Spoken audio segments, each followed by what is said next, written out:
Hey, welcome to Car Guy Confessions, brought to you by ARP. I'm Jeff Smith. This is my car buddy Cam Benty and car builder Steve Strope, and we're going to tell you some stories. Welcome to another episode of Car Guy Confessions with Jeff Smith. We're at the Grand National Roadster Show. 75th anniversary. Yes. We want to thank our sponsor, ARP-bolts.com. All the guys, they're here. Yes. They're here. They sponsor the... I got a hot dog over there. Did you get a hot dog? I did get a hot dog. Free hot dog. I see. I read The Jungle by Upton Sinclair, so I have difficulty eating hot dogs. Well, there's no dog involved. That falls under TMI. So anyway. There you go. So... yeah, where are we? We're at the Roadster Show. This is this is Brian Hatano. That's right. And so what's cool about this, Brian, is there's a direct connection between all three of us. And not involving Mopar. Not involving Mopars, yeah. So I don't even know where to start, dude. Yeah. So, well, we should start with how we know Brian. Well, you hired him. I hired him. I knew Brian. What year was that? But actually, Cam is the one that assigned me my first freelance article. Really? Back in, I guess it was 1979. Yeah. So that was would a be basic bodywork how-to. Yeah. And so that was at PHR then. Yeah, that was Yes, PHR. it was. That would have been, Okay. that would have been about Hot 81. rodding. Yeah, and that was kind of the start of it, you know. Okay. I built up a portfolio from there, and a couple years later, I think I had enough to start, you know, because I was painting cars and building cars. I really wanted to do what you guys are doing. You guys, you know, you guys would come to the shop and shoot But we just photos. pretended at it. Yeah. In fact, I remember the one time when I think Cam was there, and he was, you know, I was talking to him in between his photos, and he said that he's so busy. You know, he didn't know how he was going to get everything done that day. And so I said, well, you know, I could do it. I can help you out. Yeah, I can help you out. shoot some photos, and you could go and do what you got to do. Sure. And he did. Yeah. And he did. Yeah. Well, Brian had the capability to do the actual like painting and customizing and all the other things that take a special eye and special talent.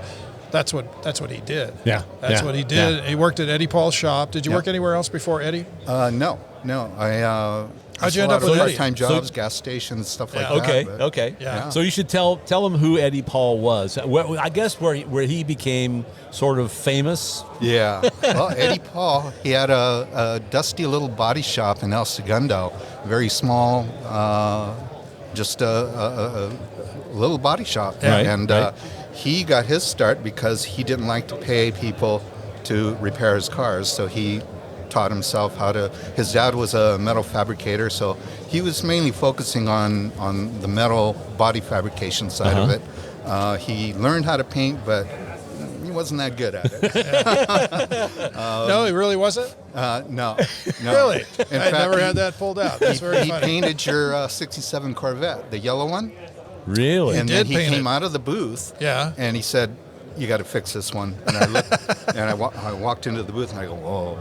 And he tried to do it in lacquer, and I don't know what happened, but there was runs all over it. And I said, "Well, sand it down," and I redid it, and that's the car that was on the cover of the custom painting book. It was. Yeah. Exactly. Wow. Exactly. And a big pictorial in the back. It came out really nice. Yeah, When you he finished stepped in for the photo. Yeah. You know, I didn't mind doing that, but now that it's many decades later, he wasn't that good at it. Yeah. I stripped that car all the way to the fiberglass. I literally with the aircraft stripper, which I know you're not supposed to use aircraft stripper. Right. I got it's really not supposed to do on fiberglass, right? No, it gets into the fiberglass. And it can show up later. Yeah. Right. It could absorb some of the chemicals. So Yeah, it's not exactly. good. Well, I did it with the other stuff first, and then I got tired. So there's like 17 layers of whatever coming off this thing. And that stuff would only really take about a layer or so off at a time. It wouldn't take right? off much at a time. Repetitious. It was crazy. But anyway, this is about you. That was just like one of the many cars that we did, projects for the magazines.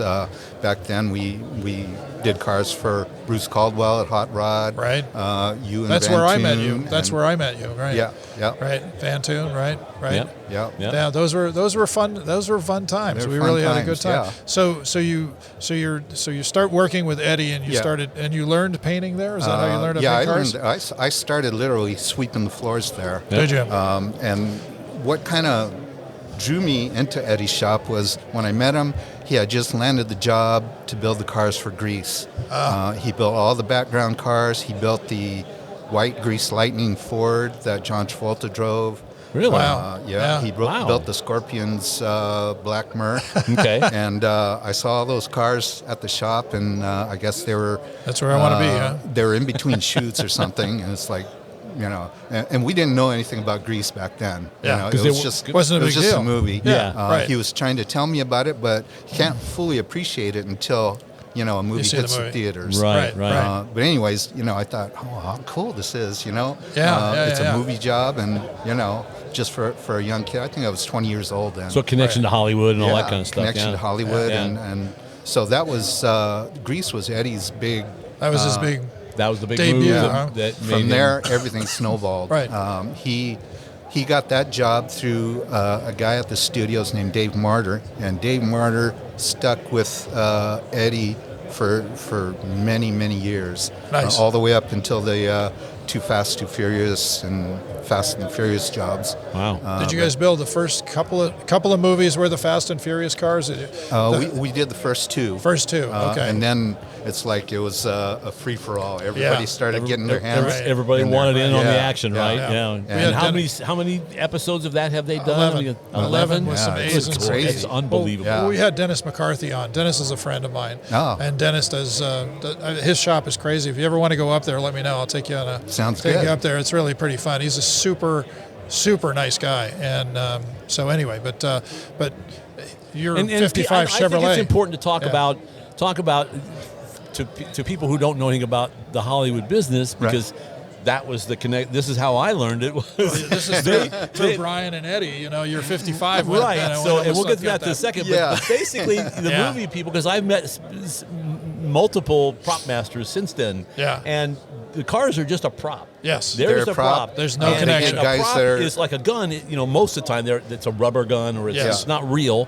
And you know, it could use as a hammer. They don't care. It's a prop. Yeah. Right. And that's kind of how they treat the cars. Yeah. Pretty much. Yeah, so- especially if you don't keep an eye on it. Yeah, you know? yeah. So, if just as a little tech tip for anybody who may be thinking about it, 'cause I've seen where magazine stories have said, "Oh, if you want to get involved with Hollywood, you know, you can Yeah. rent them your car." And I'm thinking, "No, don't do that." Well, that's what Eddie was unless doing. you're there to oversee every you drive second it, of it. You take care of it, and that's the deal breaker. That was if the they don't mistake let that you. I made, which was Yeah. it wasn't a big deal, Yeah. but They it almost was bought it. because you called me and Yeah, said they almost Eddie, bought your Eddie's car. looking for a 55, right? And they have their pretty car. Yeah. And Yeah. the guy was smart enough to Yeah. go, "No, you're not using my car Yeah, for hero the action car. sequences." That was a nice car. That was a It nice 55. It was a Pro Street 55. Yeah. Yeah. And we want your car for the action sequences. Right. There was this scene where it's a street race. Right. Yeah. It was a street race, but not a drag race per se. It was supposedly No. on Mulholland. Yeah, it was We on actually- the curves, and we actually shot didn't it up. make sense to use a 55. But No, Yeah. of course not. But and it was up it didn't against matter. a Cougar, and so they said there might be some mild body damage. And I thought, well, a little dent here and there, and they broke the upper ball joint on my car because they slammed the cars together. that was a hard Nice. hit. That was a hard Nice. hit, and I was there with Pete Pasteur. Pasteur. That's Yeah. right. Yeah. And he and I were standing there, and the cars came around the corner. Stunt driver was driving the car, and that guy knew how to drive. Yeah. And that car came around the corner, and I thought it was going to scrape the door handles. It was leaning because it had no sway bars on. It was a Yeah. drag race car. Right, sure. And it's all leaned over, and he's counter steering it. And I looked at Pete and said, "It's going over," because I really thought it was going to go over, and it didn't. And he saved it, and just amazing. But my perspective of that was that the way they treat those cars and the way they shot Right. that, because that was for Chips, an episode of Chips, Sure. with Eric Estrada. Yeah. I mean, Yeah, that was, I won't tell you what that was season 5 or 6, I think. Okay. And for anybody that wants to look it up, the episode is Return to Death's Door. Man, you know this stuff pretty well. So I got to tell this one story. So Eric Estrada. So there's a scene where the Cougar is here. Have we talked about this Yes, we before? did. Okay, real quickly. Cougar's here and the 55 is here, and the assistant director walks over to me and says, "Could you go instruct Mr. Estrada how to drive your car?" And it's just simple 4-speed H pattern. And he goes, "Well, I think it would be a good idea to go do that, right?" So I walk over and I say, "So I understand you don't know how to drive a 4-speed." He got a little pissed off at me, and I said, "Well, then H pattern, right?" Well, see, it had a T handle, so there was no pattern on it, so he was lost. Sure. So put your hand on the shifter. I just leaned in, first, second, third, fourth. There's first gear. Just leave it there. Yeah. Put the clutch in, fire it up, or fire it up with the clutch out, and put it in neutral. Whatever you want to do. Well, I gave him way too much, and he couldn't figure it out. So I saw him My in head there is full. screwing around with it. Right. Well, and then, so they have this launch sequence like this, and he had it reversed. Backwards. Everybody laughed because they thought he did it on purpose, and I thought, no, he didn't. He didn't know what gear he was in. So, yeah. It was You know who else had that happen to? Tony Danza. Really? In Hollywood Nights. In Hollywood Nights? With Because he didn't Project X. Project X. He didn't know where the gears were because Lenny had to show him how to do it. So it was a crazy deal. But you're talking about this deal where don't know what happens with your car. Eddie was smart enough to know that if you wanted to put your car in a movie, which everybody thought, I'll put my car in the movies, right? He created a registry of all these cars. Okay. And then he also got the job of fixing them when they were screwed up. Yeah. So it's a good gig, right? Pretty smart deal. Yeah. But anyway. Yeah. So just be aware of that, you know. So exactly. Because we went on set to make sure, because I was a little concerned about it, and then there was no rhyme or reason to this stuff. So they said, well, if you're an extra, and it's like, well, yeah, I was, and they okay, walk over here, we'll pay you, Believe it or not, that wasn't the worst wreck of a car that we provided. Really? Really? The worst one was Against All Odds. Yes. With the famous Sunset Boulevard chase scene. The Porsche and the Ferrari. They actually wrecked that Porsche. Really? Yeah. But you didn't own them. No. You rented them. I rented it. Oh, no. I rented it from, there's a place in Like Malibu. Budget did some of Budget. that. He Yeah. rented high-end, fancy cars, and I rented both of them. And when we got it back, we just sent it on a car carrier. When we got it back, the whole side was smashed in. On the Porsche? Huh? On the Porsche or the Ferrari? The Ferrari. No, the Porsche. The Porsche, right. So did you have to fix it before you gave it back to them? We you had to fixed fix it before you gave it back to them? Like, and didn't tell them? Well, I said, it was obvious to me that it's been wrecked, but what can we do? We weren't going to buy a new Porsche for them. Right. Because that actually was a good scene. That was a good scene. It was an excellent scene. Woods and I can't remember who the other guy was. It Jeff Bridges. Jeff Bridges. Okay, there you go. Yeah. Yeah, we did. We provided the two hero cars, and I also built camera mounts for both of those cars. Oh, that's cool. Yeah, so Nice. you'll see, if you watch the movie, you'll see some really close angles, action photos, footage. Nice. And that's from camera mounts that we built at the shop. We were talking. Another car that you came up, and I remember Eddie working on these cars, but you did most of the work on these cars. And there's one of these at the Peterson Museum, which is one of the Stallone Cobra cars. Oh yeah, Yeah. yeah. You need to come down sometime and see those cars. We built. That was towards the end of built my tenure with Eddie. You built 4 of them, didn't you? And what were they? Eddie They were the claims it Mercs, was right? 50 Mercs. The Mercs, yeah. Eddie claims it was 5, a hero and 4 stunt backups. Stunt backups. That's possible. I don't remember myself, Right. but I know it was at least 4. All right. And there's one of them at the Peterson Museum. There's one of them at the Peterson Museum. I don't know if that's one of the actual ones One or of the not. real ones. And, or they made it up. what drivetrain do they have in them? I didn't Because they look. weren't flathead Mercs. No. 'Cause the thing with a lot of these movie cars is there's been so much time that went by.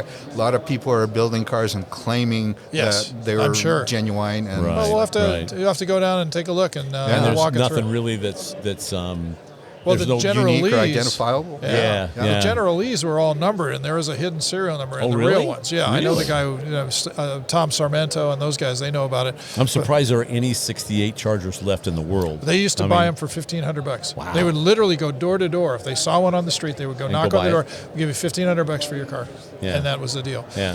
But the interesting, funny thing I remember about the Cobra cars is I was talking to Eddie one day, and the front suspension had been taken off the front of one. And I said, "So what's going on there?" He goes, "Well, the director wants front disc brakes." I said, "Like, why does he need front disc brakes?" and it's actually my fault. He probably Okay. read a magazine where front disc brakes were a better stopping situation, so they Okay. all needed to have front disc brakes. So you guys had to adapt front disc brakes to those Right, cars. So it was right. like, yeah, you guys listen. They're listening to us. And that's So a what shame. was the weirdest thing that you built for Hollywood? The weirdest thing? Ice Pirates? Ice Pirates was a weird one. I don't even know what that is. It's kind of a cult movie. It That's is. It's got a strong following now. Yeah? But it was It's like a Mad kind of Max a thing. futuristic. Okay. It starred Robert Urich from Vegas. Yeah. And some other pretty well-known actors at the time. Anyways, we built a 60-foot battlecraft. Now, this thing was huge. We it was ended out in front of your place forever. Once we got the chassis underway, we had to actually finish building it outside the shop. Because it was so big, it wouldn't fit in the shop anymore. It was like it looked like a giant land yacht. Okay. It was huge. It was huge. And they used to stand on top with like swords and stuff up on the top. Yeah. Did you get in? Did you get in the movie? No. You didn't get in the movie. It was built with a 350 V8, and we made the chassis so it was hinged in the center. Okay. And it was front-wheel drive, and a lot of people ask how we did that, but we mounted the engine backwards and drove the stuck the drive front shaft. wheels. Yeah, sure.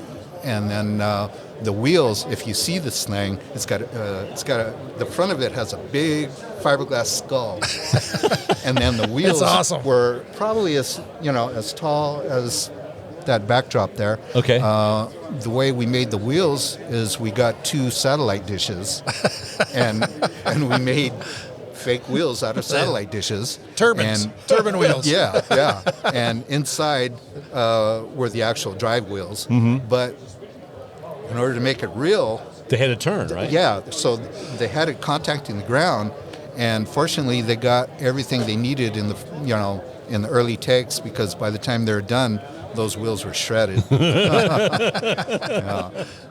But it's one of those crazy deals where they had the guys up on top waving swords, and Eddie was in it. Yeah, Eddie was in it. Yeah. Eddie's in a bunch of them. Yeah. I went. This is how goofy those whole deals were.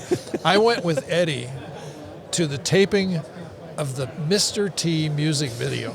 Oh my God! I kid you not. I can imagine how. I kid you not. What and you know was what? like. And he was a super nice guy. Uh-huh. He was a super nice guy. Yeah. Just all all the gold chain and everything. The gold chain, but yeah.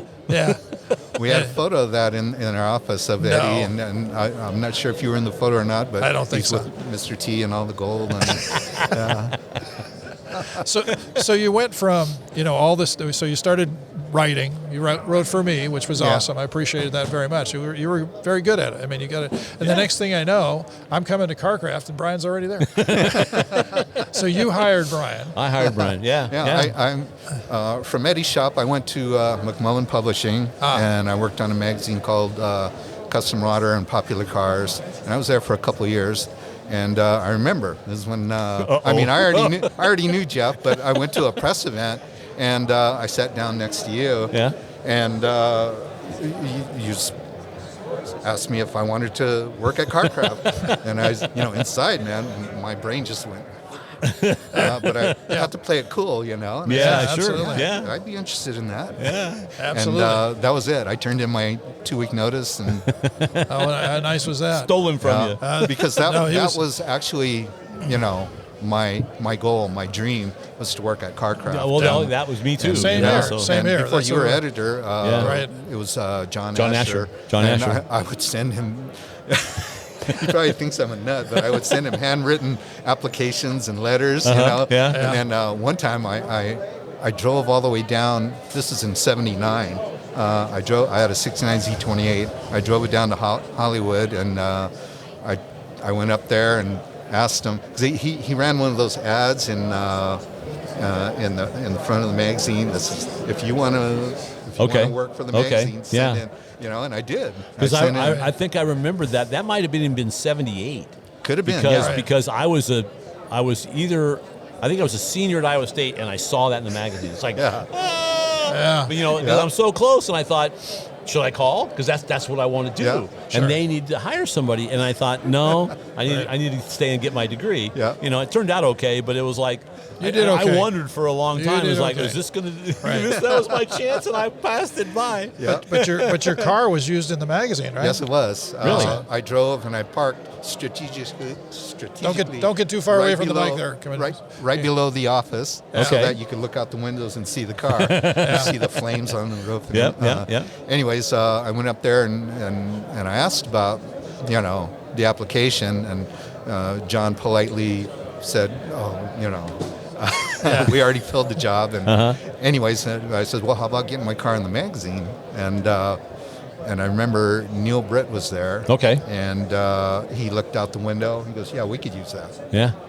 Didn't even go down. I go, we can go down. I look at it. He goes, no, we could use that. Yep. And so it came out. Neil just recently passed away. Right. Yes. Yeah. So in fact, we're going to come back out here in a couple weeks for his memorial. So I might come to that too. Super guy. Yeah. That'd be great. I'll send you the information. Please send me the information. I think they'd appreciate it. But he's the one that I credit for, my big feature in the magazine. In Carcraft, That's the way it works. And Neil shot all this stuff with a Pentax 6x7. Yep. Yeah.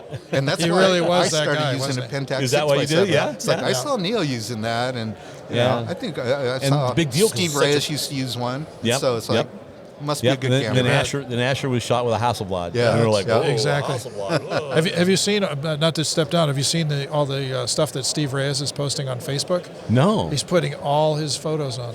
Really? Every day there's 2 or 3 and he's posting, and it's just incredible drag racing stuff. Yeah. Because he's been doing that forever. He has been doing 65, 4 or 5, somewhere in there. Anyway, so that's kind of where that all went. But you, along with all the car stuff that you did for we got a whole list here: Fast and Furious. We got it was Triple actually X, like 2 parts to my your career association with Eddie. Yeah. The first one lasted about 6 or 7 years, and that was from the Grease era all the way up until I think it was Chips was probably one of the last ones. But did you do once the Triple X Grease GTOs? Cars, that was after. It opened the floodgates, and we got Dukes of Hazzard, Chips, BJ and the Bear, Mork and Mindy, all these weekly TV shows. Wow. You could just turn on the TV and see stuff that you guys did. Yeah. That's pretty amazing. Yeah, and that's in fact, great. you could still do that today with streaming. So Van Toon and I wrote a script for Chips at really? For that Eddie said, hey, I got the guy who can take the script. And we wrote the script, and we thought it was absolutely terrific. And then you know what happens? They cancel the series. Oh, wow. Before you had a chance to be famous. Never even had a chance to that. Could have been a writer sometime. Could have been. I remember he used to tell me all the mirrors on the bikes, because the bikes were on trailers, right? Yeah, right. That always the Eric Estrada always had the mirrors facing so he could look at himself. He was a nice guy when I met him. Was he? Yeah, Was he? yeah. Well, I delivered a lot of cars to them, and nice. Yeah. Hey, we'd like to thank our sponsor, ARP-bolts.com. We got a fantastic little backdrop here. They make an outstanding series of bolts, almost anything you would need for engines, chassis, things like that. In fact, we were at lunch today, and a guy asked you about the bolt on the back of your shirt, and and I said, well, it's really about a head bolt. They neck the stem down of the bolt on a short small block Chevy head bolt, so the clamp load is even across 3 different head bolt lengths on a small block Chevy. And, so that's the kind of technology that you get out of ARP. And we've all got stories on all that stuff. Well, for a translation of what he said, call ARPbolts.com. But the message is that you can't get any better than that. No, you cannot. There you go. Nope. We'd like to thank our friends at InTheGarageMedia.com. They have 3 fantastic magazines. They've got Classic Truck Performance. They have Modern Rotting, and my favorite, All Chevy Performance, with Nick, my buddy Nick, you're the editor. Biased. So yes, of course. But it's a fantastic book. They're doing print media, which is of course our favorite. So in color and everything. In color and everything, and you can get your car on the cover of one of those books, which is a fun deal. Great tech. Great tech. By you not always written by me, famous but people. Yeah, famous people not always written written by me. That's right. Just So pick it check up and them read out it. at InTheGarageMedia.com, and they're our friends, and they will thank you. So you were saying before I rudely interrupted there. So you were there. The first group was 6 years. Yeah, it's about 6 years, and I was trying like heck to get a job on the magazine, and I would look in the. This is when they had newspapers with classified ads, and I'd look every Sunday. I'd look there, and then I saw a one ad from McMullen Publishing. I knew it was McMullen because it was in Anaheim, so I applied there, and eventually got the job. And Nice.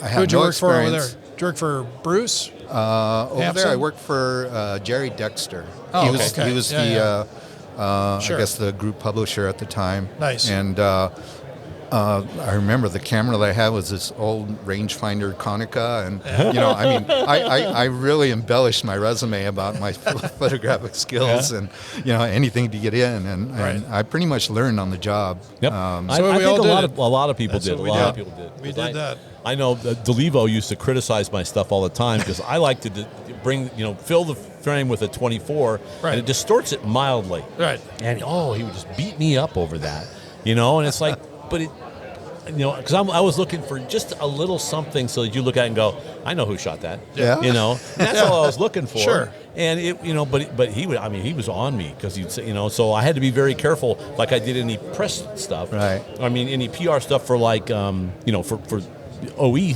Right. then back it off and not distort the car. Right. So that because OEs, you don't want to do that. I mean, it was all just for the magazine. Right. Yeah, but Sure. Yeah, but it was fun. It was a fun time. It was. And then all the studio stuff we did, that was the I heyday. worked with Randy Lorenzen a lot on that stuff. Yeah. He was just one of the working in masters. the Peterson building was, to me, it was an honor. Yeah. And now that building's gone. Yeah, it's So Sunset and La it's Cienega. sad, And we were but- there for, they'd been there since, the mid-'60s, I think, something like Yeah, that? somewhere And in then there. when we moved in Right. 2000, something like that. Yeah, to moved, I loved the we Carcraft moved suite before on the that. 5th floor. It Yep. was such a cool place. Yep. And Yeah. I don't know if you remember there was a picture of the Christmas tree at LACR. Yeah. It was like goldish, bronze colored. I have that still. Do you? It was. I remember it was hanging in the office when I went. Back in '79 or '78, and when Carcraft got moved to the Screen Actors Guild building, everything was kind of up for grabs. Yeah, And I said, 70s. I'll take that. Yeah. I got it. And they moved him down the street. That was when they split the. Yeah, that was not good. That was not a the good two thing. groups Yeah. with Lenny taking one and Yep. the other guys taking the other. Yeah. Yeah, that was a weird deal. So and then you went back to Eddie at another time. Yeah. When did you go back to Eddie? Okay.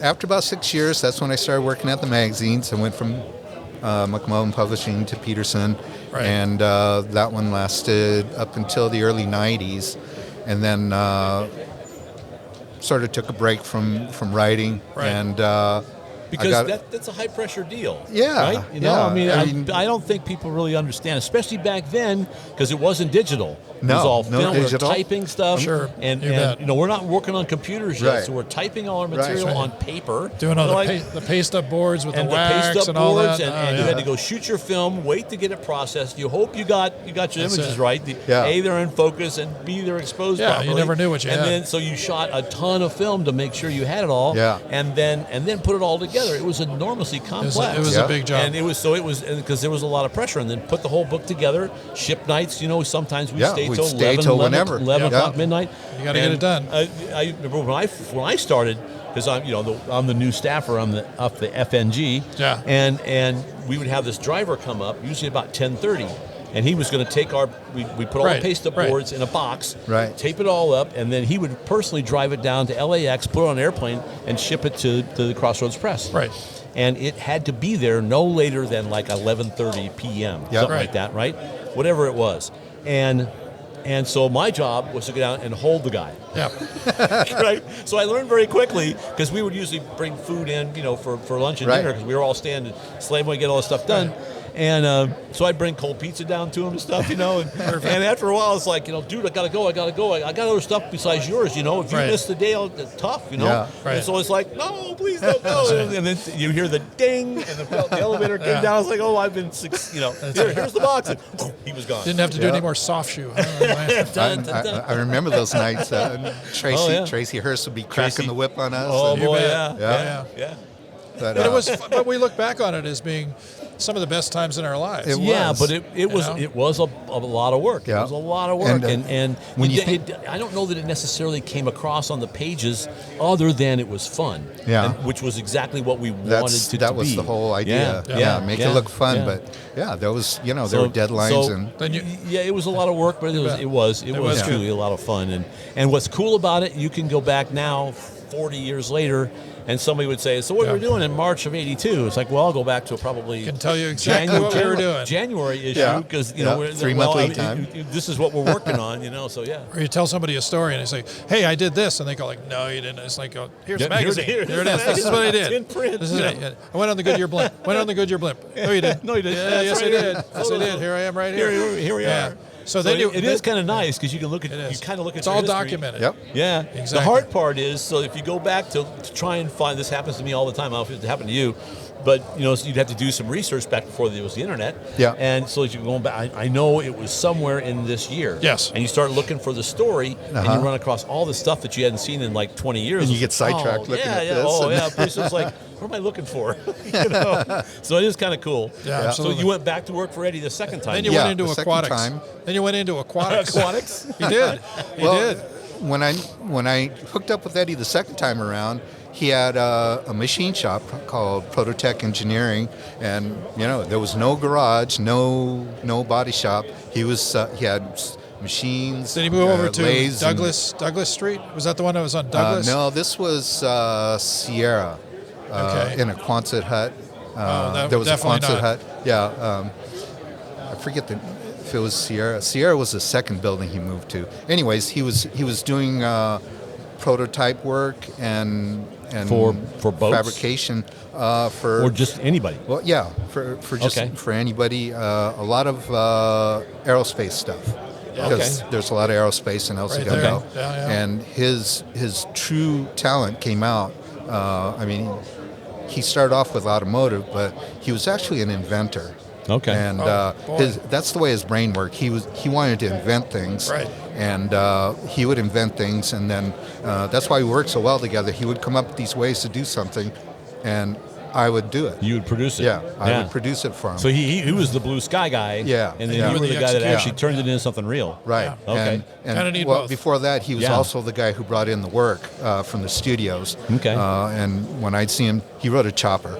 And when I see him take off on the chopper, he goes, I'm going to go get some work. And I go, cool. I know he would come back with something.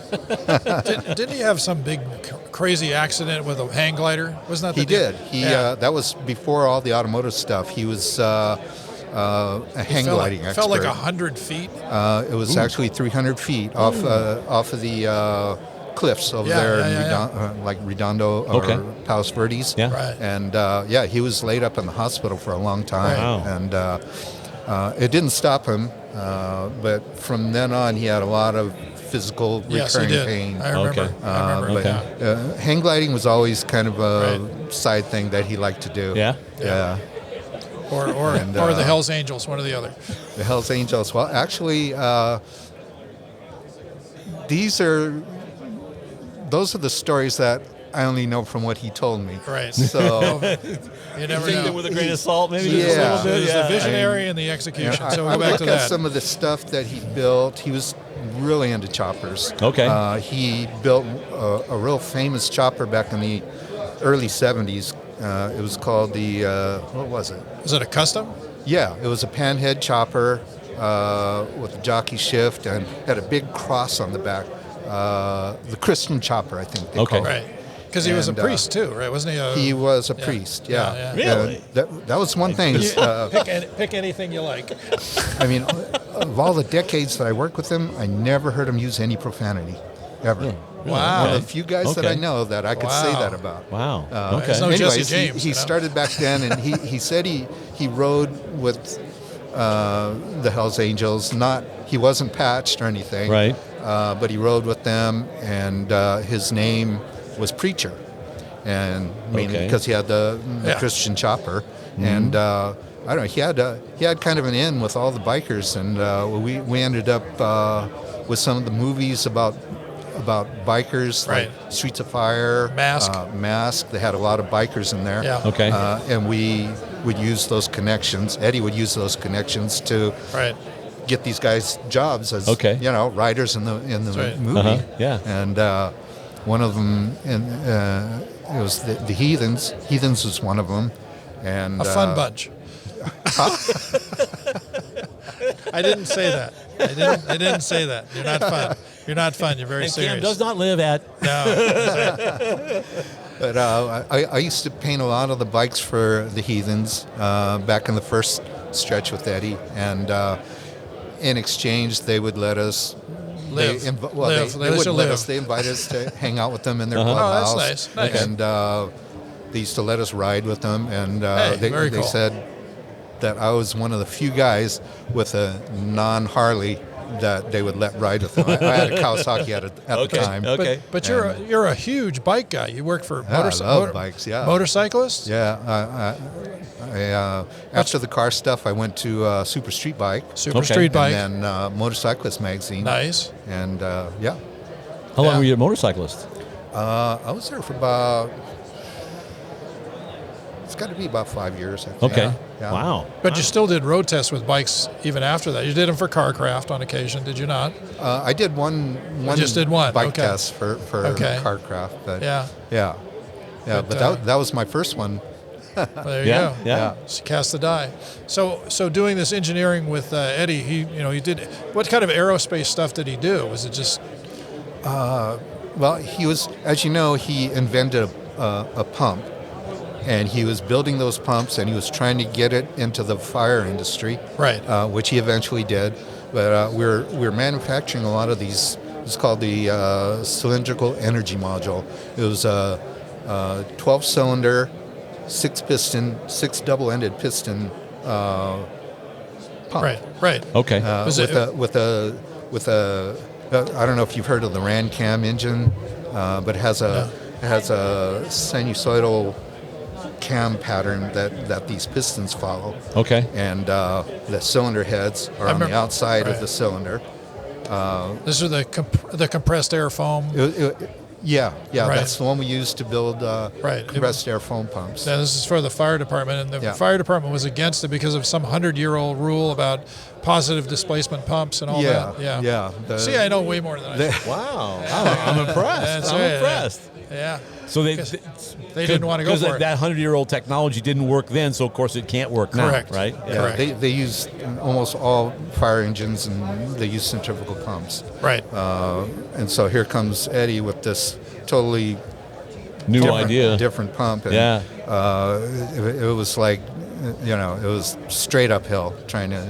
Really? Well, with all the fires we have here, one of the things that it did is it allowed somebody to have a homeowner to have their own compressed air foam pump that they could cover their entire home with foam before the fire happened. Am I speaking right or not? Anyway, I don't mean to put all this Eddie Paul stuff on there, but I know you worked on a lot of this. So we built that pump led to a lot of pretty cool jobs.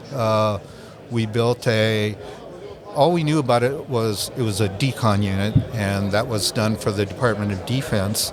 And they sent a unit. We built a unit on a Polaris ATV. Okay. And we put our pump on it. We put a tank on it and a hose reel. I remember that. There were miscellaneous mounts for weapons and stuff. And it went to Afghanistan, and the Navy SEALs used it for whatever they were doing over there. We never found out, but. We saw the guys that came back, and they were so grateful for this unit. Really? They brought us some Navy SEAL weapon knives and stuff. Wow. Yeah, it was cool. The heads of the enemy. They brought the heads of the enemy back, but they were smaller. They shrunk them so they could fit in. There you and go. That pump was also used in the Department of Forestry for a brush attack unit. Okay. It's like out here in California, it wouldn't really serve a purpose, but out in the wilderness in the Midwest, this one was in Louisiana. Okay. The Department of Forestry bought a couple units to fight brush fires, to get into areas where even a pickup truck couldn't get to. Sure. Okay. Sure. And with the capability that we built onto these ATVs, Makes sense. Wow. Yeah, they I were remember cool. seeing them. They were very, very impressive. Did you work on the Shark? I did work on the Shark. That was, it wasn't my job of choice. It's like Eddie was totally into sharks and doing things, and there was a tie to the movies or to the entertainment industry. He was doing stuff for Shark Week, and he built his first mechanical shark for the Cousteaus. It actually swam. Yeah, it was. Really? It wasn't Jacques Cousteau. It was his son. It was the son, right? Yeah. Okay. Later on, it was his grandson, but the first one was done for his son, and literally, it was actually, yeah. The first Really? one was air operated remotely from the boat. Right, nobody and, in it.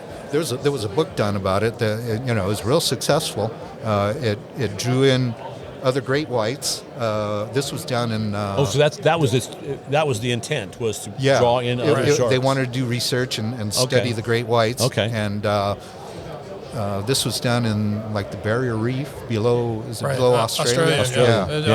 Upper right, upper northwest, northeast. Yeah. Yeah, that was the first shark we did, and then a lot later down the road, we started working with the Cousteau Society and Jacques Cousteau's grandson, and we built a totally, I guess, self-contained shark submarine. Okay. So there is no remote controlling. It was all contained, operated by a scuba diver inside the shark. Okay. And it was a cage, if I remember. Yeah, it was a cage, it was actually. a cage that was built out of stainless tubing that resembled. So it'd have to be what, like 10 feet long, something like that? That one was the first one was 14 feet long, Okay. and this one I don't remember the exact length of it, but it was bigger than that one. Okay. And that was on a show called Mind of a Demon, and I don't think it came off really well. It didn't swim like we were hoping it would. Okay. It was tested in the pool, and then we said, "There it is," There you go. Yep. and they took it. And but anyways, it was functional. And one of the tricks that Eddie came up with to avoid having bubbles come out from the scuba diver is he had a rebreather system in there. Okay. So it just recirculated the air. Yeah. And the air also, in addition to the diver breathing it, it created the movement of the shark. Yeah. Okay. Pretty amazing. Wow. Yeah. But yeah, I did quite a bit of finish work on there. We brought in, for a lot of these jobs, we brought in workers, crew. Yeah. Yeah. So Sure. it's not a one-man deal or a two-man deal. Yeah. And that was one of them. Brought in a lot Right. of people to do various things on it. And that led to some of the more corny shark jobs with these corny B-movie shark movies. We didn't do Sharknado. Didn't do Sharknado. Oh, no. We did one called Shark Swarm, and it was very similar. That starred. Just didn't go up in a tornado. It's more like bees. That one starred John Schneider and Daryl Hannah. And Oh, you got the best. yeah. But we built a bunch of fake sharks for that movie. And Was it Daryl Hannah was in Splash, right? I think Wasn't so, she in yeah. Splash? Yeah. I She was see the a theme. mermaid. She was the I see a mermaid. theme here. Yeah. Anyway, and you built a bunch of stuff for Disney, correct? You did a bunch of stuff there. Yeah, Disney. That came in the second shift with Eddie. Right. That was we were doing a lot of stuff. We did the Fast and the Furious, Too Fast, Too Furious. Then we did Triple X, the GTOs, and then we had formed a relationship with Jay Leno. Really? I painted one of his bikes that's in his collection, still cool. there. Yeah. And So that's the one with the Haas motor in it? Is that the Boss Haas? yeah, the Boss Haas, Okay, big that's the one with the 502. Chevrolet Yeah. big block, small block? That was a big block. Big block block, Chevrolet. 502, and a- yeah, Yeah, yeah, the absolutely. ZZ 502. Right. And we got that one for Jay, free. Good price. We got him hooked up with Benpack, and he had lifts in his. Okay. There you go. There's a few. But anyways, Eddie knew our capabilities, and we had a good relationship with him. And Jay was kind of a go-to guy for other people looking for kind of a unique builder. And one of those guys was Howard Buck with Studio Services. He was working with Pixar at the time. We didn't know Howard. And one of the things he really wanted to do was build life-size characters to promote the movie. And he couldn't find anybody. He found one shop, but it didn't. would move? Yeah, That it articulate. had to be to They had to scale. It had to look like the characters. Okay. It had to be drivable. Anyways, he after no luck of finding anybody. Yeah. He called Jay and says, "You got a big shop there. Can you guys do this?" And Jay said, "No, but I know who can." Yeah. And Well, that's he said, nice. "Hold on." He said, Nice "Hold referral. on." Yeah, that's great. He called up Eddie and put them together, and That was a big project. it was. did a lot It was of probably our vehicles. most challenging project because we had to retool the shop with a lot of CNC equipment, and now they're built by a pretty high-tech shop right now called TransFX, but the very first ones never been done before, and we had to figure out a way. If there was somebody that did it, we didn't know about it. So Okay. Right. we basically had to learn everything about building these cartoon characters and getting the scale right. And Pixar sent their 3 main guys to stay with us while we were doing this. Really? Yeah, they were pretty much looking over our shoulder during every step of the way. So what characters were these? Were these like the... Lightning McQueen, Okay. Sally Carrera, and Tow Mater. Okay. And All right. the 3 original life-size cars were used during the first year of the Cars promotion tour. Okay. They went all over. They've Wow. been to more places than I have. How heavy were those things? Were they pretty heavy? Pardon me? Were they heavy? Were they? They were. In fact, here's a little trivia for you. Lightning McQueen was built on a former Carcraft cover car. Really? Really? In one of the Carcraft cover shoots, it was. I remember I was just kicking back at home, and Cam called me, and you were in New York, and I guess you were going to shoot a cover, but it fell through, and you called me and you said you need something shot by Monday, and so I scrambled and I got a friend of mine with a nice Camaro. Found a garage and parked it, and I parked my Trans Am next to it. Mm-hmm. That Trans Am turned out to be Lightning McQueen. Oh, that's funny. That's love pretty it. cool. Yeah. I love it. So they were super heavy then. They were heavy. and that They was had because- roll cages and chassis, and Wow. the Trans Am is probably not the ideal car to build up. I would have chosen a Corvette maybe with Smaller. where we could Yeah. pull the body off, but Makes sense. I was trying to sell the Trans Am at the time. And, So it worked fulfilled out. both That deals. worked. Yeah. That worked. Yeah. Oh, that's Yeah. very Wow. funny. But they were the original cars. They were very heavy. If you So look, what was the body made out of? Was it fiberglass or? no, the body was made out of ABS plastic. Okay. And the process, once we got the scale and the proportions down, it went to our computer guy who shot files over to our CNC router, and the CNC router made what's called wooden bucks. Okay. Metal fabricators know what wooden bucks are, and but instead of shaping metal on them, we used them to vacuum form the plastic like body ABS. parts. Okay. Okay. All And right. so it was Because otherwise it would have been really heavy. yeah. Oh, yeah, boy. Yeah. Yeah, No if kidding. it was metal, it'd be crazy. But Yeah. we learned how to do all that stuff. We built a big vacuum forming machine. Wow. Everything we're doing it just like on the fly. We need this. Okay, we need to build a vacuum forming machine. To invent how There to you do go. this. Yeah, yeah, and And do it quickly. yeah, Right. Yeah. and yeah. we had So our what was the challenges time with frame that. for those 3 The vehicles? time frame was at first it started out to be like 90 days, but it turned out to be a lot more. I would say it took probably closer to 3 months to build Lightning McQueen. Still, that's a lot of time. Yeah, Yeah. Or a lot of And work. then For we 3 were, vehicles. yeah, I mean, because there was a lot of downtime in between, Sure. because to route these wooden bucks, we had to leave the machines on overnight, and then we come in the morning, and the shop would be there would be like a foot of sawdust all around the machines. So we'd spend the morning cleaning up. And, Sure. sometimes there would be a glitch in the program, and like It would stop? it would have been stopped, and it's Right. like, we wasted a whole night. Yeah. But Yeah. anyways, there was a lot involved. Oh, and, man. So many stories. I mean, I had a bunch of stories with Eddie Paul that were funny. Like, he was into the Circle Scan 4D. Was that what it's called? Circle Scan 4D. Circle Scan 4D, which was basically 3D without having to wear the glasses. Yeah. Okay. And if you wore the glasses that he had that was different, you got the effect. It wasn't as dramatic. I mean, that was the thing where people didn't buy it. The you don't get the full. You don't get the full deal. 3D like that. Yeah, but it was just more like, that's why we called it 4D. Right. Because it was like it was more true to life. Yeah, it was pretty cool because you could look at a TV set and get this effect. So I went with them on a photo shoot with the Victoria's Secret girls. Right. Horrible assignment.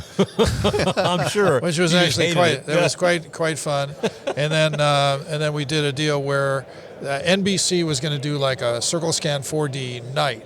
And you would have to go to your 7-Eleven to go get the glasses. So that was the marketing deal. Right. So we went to the set of Fear Factor and spent a bunch of time with those guys. It was pretty entertaining. Yeah. But I remember specifically walking into their offices, and there was a full, there's like a pickle jar. This is like a giant, the jar is like this big and this high, full of bull testicles.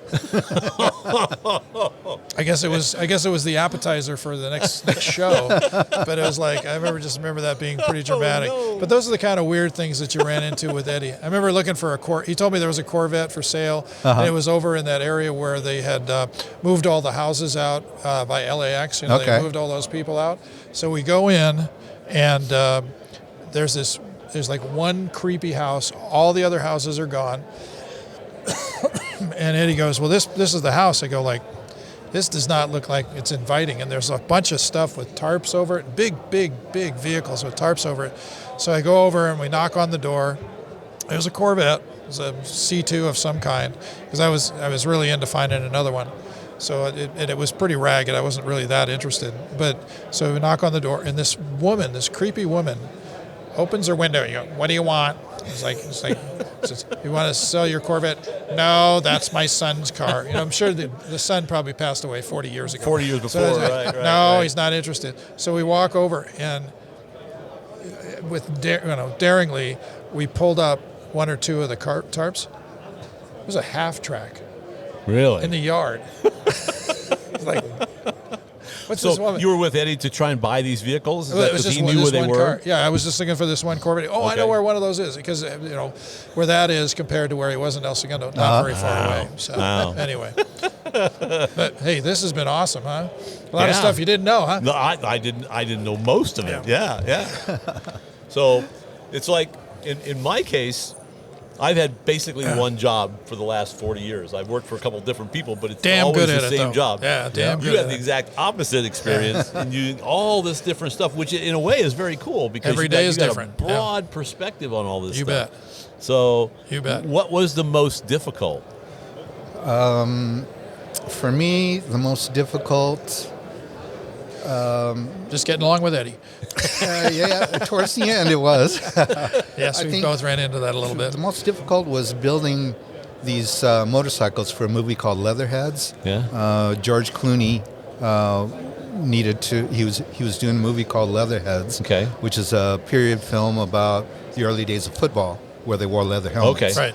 And it was set in the early 1920s. Yeah. Okay. And he's a motorcycle enthusiast. To look period correct. Yeah. Right. So he was very particular about it, and he wanted a 1918 Indian for his character to ride with a sidecar. And he also had a bulldog, and the sidecar had to carry the bulldog, which it never did, but it did carry Renee Zellweger, the co-star. But that one posed a different set of problems in that we couldn't, the budget couldn't handle buying genuine Indians. And number two, one of the requirements was they had to be able to record dialogue while riding the bike. So it had to be quiet. Yeah, it had to be quiet. So this was long before EVs and electric bikes and everything. It would probably be a breeze now. Yeah. But this was, way before this stuff came out. And it had to look like a V-twin too, correct? Yeah. So we had to do some research and find an electric motor that fit our needs, size and power-wise. So you didn't use an internal combustion engine, but you made it look like a V-twin. We okay. Did. Okay, so it was electric We got bike. these, they were called C-Tech motors. Yeah, wow. Small. They could run up to 36 volts, so we wired up 3 car batteries, and they were inside the sidecar. But just getting a bike to run down the road. It was. I learned. That's why when I see the electric bikes now, it's like I know how they did that. I mean, they're a lot faster than what we did. But the basic structure is the same. Yeah. Very good. Wow. When was this? This was, let's see, Leatherheads. I want to say around 2006. Okay. Yeah, sounds about Not right. that long I ago. remember it. I Another remember difficult one. I'll try to be quick. Okay. Yeah, sure. It was a motorcycle for Travis Pastrana. Oh, I remember he about wanted this to one. do, Yeah. he wanted to do this crazy stunt where he jumps up in the air 300 feet and do a bar spin. If you know motorcycles, Spin the wheel around, all the way around. you cannot do a bar spin on a motorcycle. It's just physically, mechanically because of the impossible. inertia. But no, it just You got lost. cabling and everything, Okay. right?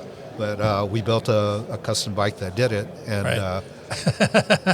Kind of. that was challenging. It was difficult. Did it not lose its bar when it came down? Did it not? That Or was that an early prototype? no, in fact, we built the one that. Or was that a bike? Did he do that with a bike? No, you're right. It did when he was competing in the X Games on TV. The bike broke, but it wasn't the bike that we built. See, the bike that we built, he recorded the first bar spin, got it on film, and he was horsing around with the bike, and he crashed it. He hit something and bent the fork, and he called us up. See, we did that all comp for free. Okay. And he called us and said, I need another one. I was like, no, this one's going to cost you some money. Yeah. And so he didn't want to pay, and so he had his team with Suzuki try to replicate what we did, and that's the fork that broke. It crashed. But nobody knows that it wasn't the one. Well, we've dispelled the rumor, and we have also used up all our time. Yeah. Well, hey, dude, thanks for coming, man. This has been It's a lot my of pleasure. fun. I know we It's spent a always lot good of to time see together. the guys that And got in fact, me. I was just thinking, it's like, I have a photo when I won the Shelby Rolex, Slalom. yeah. You were in the photo, the Yeah. winning team, and then He's in you mine, were, too. You were in the photo with him the next Yeah. year. Yeah. 2 years. 2 years later. But Yeah. yes, So that's- because my girlfriend asked me about it. You're right. It was the next year. It was because Van won the Carcraft- first. Van won the first one. Yeah. I won the second one. You won the third one. Carcraft won it 2 years in a row. Yeah. And so there's all these autocross people, and the two straight line drag racing magazine editors win the Shelby contest. What's going on here? That's the way it goes. This is fixed. Either Aircraft rule. talent comes in groups. So that was a lot of fun because you're in both photos. Yes, he is. You're in both Yes, he photos. is. I remember that. Yes, he is. Yeah.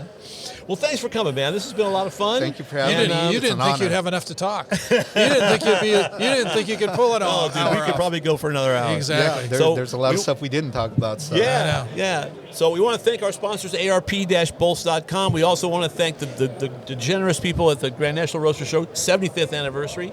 And we're just having a great time here. There's a hall full of people walking by looking, what are you guys doing?